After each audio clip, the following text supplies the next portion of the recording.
गरुड़ पुराण के अनुसार मरने के बाद का सफर कैसा होता है। Religious stories in Hindi.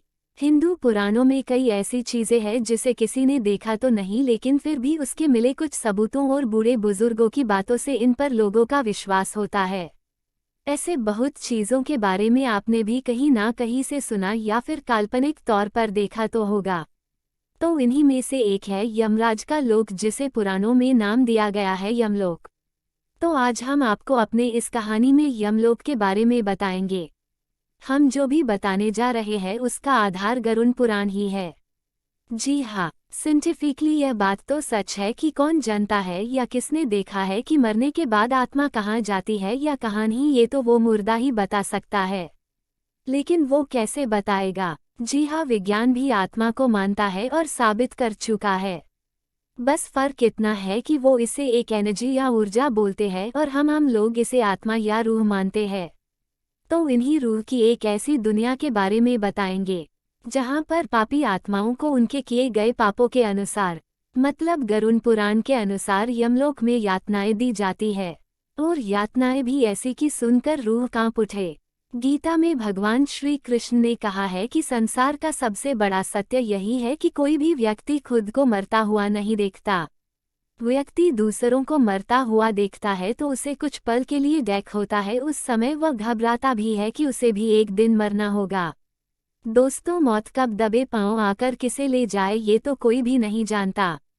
Garuda Purana में भगवान विष्णु ने जीवन को पानी में रखे कच्चे घड़े के समान कहा है, जो पल पल पानी में घुलता जाता है और कब पानी में पूरी तरह घुलकर नष्ट हो जाए कहा नहीं जा सकता।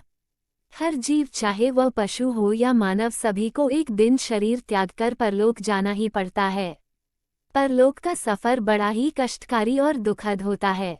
मरने के बाद का सफर जीवन और मृत्यु के समय के भयंकर कष्ट से भी भयंकर है, जिसके बारे में गरुड़ पुराण और कठोपनिषद में बताया गया है। यमलोक में वही आत्माएं घसीट कर लाई जाती है जो पापी होती है, जिन्होंने बहुत पाप किया होता है और जो गरुड़ पुराण के अनुसार दोषी पाई जाती है। यमलोक के देवता यमदेव यानी यमराज है। गरुड़ पुराण कहता है किसी व्यक्ति की मृत्यु आनी होती है तब यम के दो दूत पहले से ही व्यक्ति के आसपास पहुंच जाते हैं। आत्मा जैसे ही शरीर से निकलती है, जीवात्मा को एक नई ही दुनिया नजर आने लगती है। यम के दूत जीवात्मा को अपने पाश में बांध लेते हैं और अपने साथ यमपुरी लेकर चलते हैं। यम के दोनों दूत बड़े ही डरावने और क्रूर हैं और जिन रास्तों से यह जीवात्मा को लेकर जाते हैं वो खतरनाक और बहुत ही दुखदायी है। पुराण के अनुसार धरती से जब आत्मा यमपुरी के लिए चलती है तो उसे 16 गांवों का सफर तय करना होता है।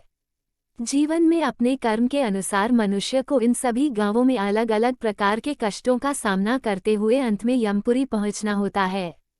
यमपुरी के इन गांवों के नाम है सौम्यपुर, सौर्यपुर, गंधर्वपुर, शालिग्राम, क्रौंचपुर, विचित्र भवन, भवापदपुर, डैकपुर, नानाक्रंदपुर, सुतप्त भवन, रौद्रपुर, प्योवर्शनपुर, शीतढ़पुर और बहुभीतिपुर। यमपुरी के इन गांवों में आत्मा ऐसे तड़पती है। भगवान विष्णु ने गरुड़ से कहा है कि इन गांवों के मार्ग में न तो विश्राम के लिए वृक्ष की छाया है और न कहीं भोजन का प्रबंध, जिससे कि जीवात्मा को राहत मिले। मार्ग में प्रलय काल के समान कई सूर्य चमकते हैं, जिससे पिंड से बना शरीर तपता रहता है। पीने के लिए जल की एक बूंद भी मार्ग में कहीं उपलब्ध नहीं है। इस मार्ग में एक असिपत्र नाम का वन है। इस वन में कौवा, उल्लू, गीदड़, मधुमक्खी, मच्छर तथा कई जगह जंगल की आग है। इन सभी से पीड़ा पाते हुए प्रेतात्मा कभी मलमूत्र एवं रक्त के कीचड़ में गिरता है तो कभी अंधेरे कुएं में गिरकर छटपटता है। वन के पेड़ों के पत्ते तलवार जैसे हैं, जिससे जीवात्मा घायल होता है और अपने परिजनों को याद करके रोता है। आत्मा के पापों की सजा चित्रगुप्त जी तय नहीं करते। आत्मा को किन किन पापों के लिए क्या क्या सजा दी जानी चाहिए ये सिर्फ और सिर्फ गरुड़ पुराण तय करता है। उसी में ही इन सब सजाओं का विस्तार से वर्णन किया गया है। चलिए जानते हैं गरुड़ पुराण के अनुसार कैसा है यमलोक। गरुड़ पुराण में जब गरुड़ भगवान विष्णु से पूछते हैं कि इन तीनों लोकों में यमलोक का कितना क्षेत्र है, इनका विस्तार से मुझे बताइए कि किन किन पापों की क्या क्या सजाएं होती है तथा किन शुभ कर्म के प्रभाव से उसे स्वर्गलोक नसीब होता है। यमलोक। तब भगवान विष्णु पक्षीराज गरुण का जवाब देते हुए बोलते हैं, पक्षीराज, यमलोक का विस्तार क्षेत्रफल 86,000 योजन है। दोस्तों, ये दूरी को मापने की एक तरकीब तरीका है।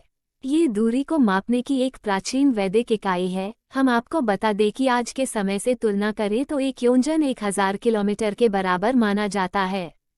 वही यमलोक के मार्ग की बात करें तो विष्णु जी गरुण जी को समझते हुए बोलते हैं कि यमलोक का मार्ग धरती से ही होकर गुजरता है।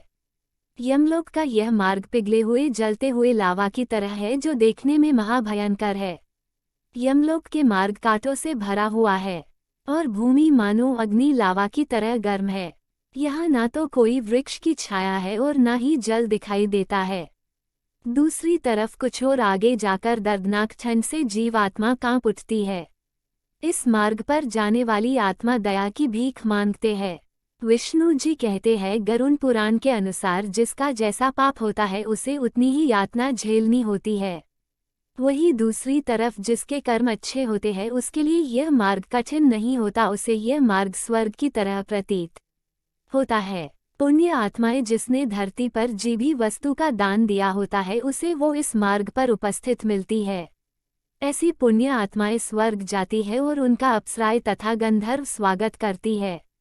पुराण ये भी बताती है कि यमलोक की रचना विश्वकर्मा ने की है। विश्वकर्मा की बेहद कठोर तपस्या से यह भूलोक बना है। विष्णु जी यमलोक की व्याख्या करते हुए उसके महापथ के बारे बताते हुए कहते हैं कि यमलोक के 4 द्वार है। यमलोक की दक्षिण और दक्षिण पश्चिम में यमराज की पुरी है। यमराज की यमपुरी कहते हैं, जो वज्र की तरह शक्तिशाली और अभेद है। इसमें यमराज की आज्ञा के बिना प्रवेश कर पाना असंभव है। यहाँ न सिर्फ बड़े से बड़ा असुर बल्कि देवता तक भी यमराज की आज्ञा के बिना यमलोक में प्रवेश नहीं पा सकते हैं। यमपुरी में प्रवेश के लिए 4 द्वार है। यमपुरी बिजली के समान चमकती हुई तथा सूर्य के समान तेज प्रतीत होती है।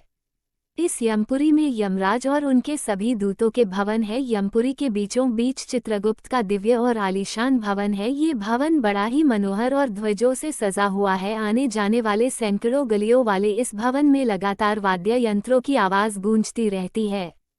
इस भवन सैकड़ों जलते हुए दीपक भवन की शोभा बढ़ाते हैं। ये भवन में परम मुक्तामणियों से बना हुआ एक सिंहासन है, जिस पर बैठकर चित्रगुप्त जी सभी प्राणियों के कर्मों का लेखा जोझा लिखते हैं।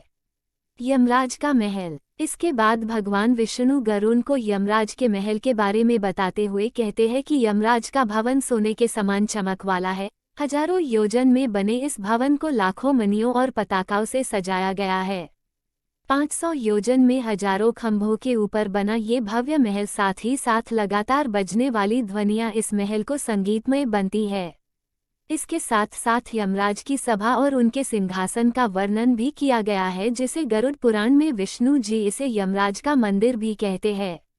इस मंदिर में शंखों की ध्वनि लिए ठंडी हवा बहती है। इस मंदिर में घंटे और नागारों की ध्वनि हमेशा गूंजती रहती है। यहाँ पर अलग अलग प्रकार के पुष्प फूल हजारों की मीटर में लगे हैं, जो पूरे भवन खुशबूदार रखती है। शीतल और गर्म यहाँ दोनों प्रकार जल प्रवाहित होते रहते हैं। 10 योजन के नीले बादलों के समान एक सिंहासन पर स्वयं धर्मराज विराजमान होते हैं। उनके मस्तक पर बेहद आकर्षक मुकुट सजा रहता है और यमराज के चारों ओर अप्सराएं तथा गंधर्व उनकी सेवा में लगी रहती है। इस मंदिर में यमराज की सभा लगती है। गरुड़ पुराण के अनुसार इस मंदिर में वही जीवात्मा जा सकती है जो धर्म के मार्ग पर चलती हो, कभी असत्य न कहती हो, शांत स्वभाव की हो, व्रत पूजा दान पुण्य और अच्छे कर्म करती हो। ऐसे जीवात्माओं को ही यमराज की सभा का हिस्सा बनने का सौभाग्य मिलता है। यमराज ऐसों के साथ मित्र के समान आचरण करते हैं, उन्हें सिंहासन देते हैं और नमस्कार करते हैं। इस सभा में चित्रगुप्त सहित कई महान गण ऋषि मुनि ज्ञानी तपस्वी रहते हैं। तो दोस्तों, सनातन धर्म को मानने वाले इस पर विश्वास और निष्ठा भक्ति भाव रखने वाले ही इसे मानते हैं, वरना न मानने वालों के लिए महज एक कल्पना ही है।